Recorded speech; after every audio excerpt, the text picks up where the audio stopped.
So I do a practice. The practice I do, it works with sexual energies, and so I did the equivalent to a PhD. I was nearing the graduation point, so I had practiced the way a nun would practice for almost 7 years, and very extensive practice, and yeah, very extensive. And so, but it's not like intercourse. It's a stroking practice, and really what you're doing is you're developing your attention the same way you would in mindfulness, only you're hooking it into sexual energies, because there are 2 times when there's something called hyperfocus. Hyperfocus is when you have absolute control of your attention.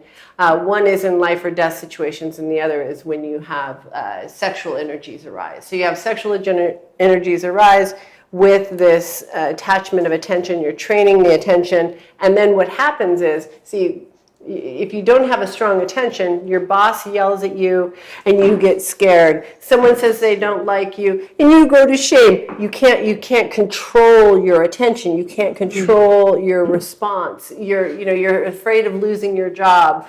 Your attention collapses and goes inward. So we are really in an attention-based economy.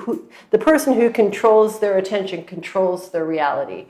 So how do you have a very strong attention? Well, sexual energies are the strongest energy in human biology. You hook them to your attention, and then you have like a supercharged turbo attention.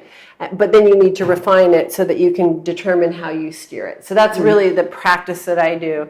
But it's an intensive practice. So I was just getting ready to graduate, and I was so you do a 3-hour OM. And so I was doing the 3-hour practice final.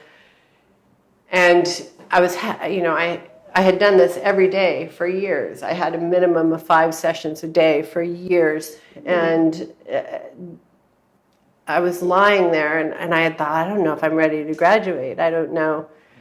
I don't even know what I'm doing. It didn't make any sense. What is this? But, I was in the room and with the person who was training me.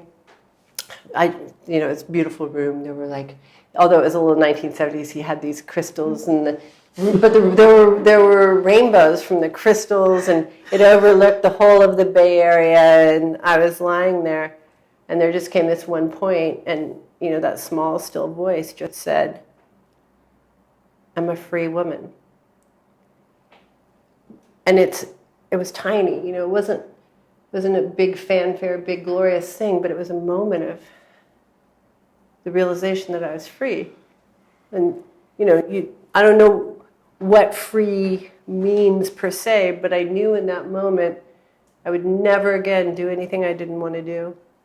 I knew that I had control over my energy. I knew that I would determine how I looked at any experience in my life. And I have some difficult experiences, as you know, and I'm choosing to look at them how I want to look at them. That is the greatest wealth that anybody could have, is really this ability and this sense that there will never be a man on the planet, there will never be a male institution on the planet that intimidates me, that I can walk into any situation as a full woman. And this is the other place where we meet.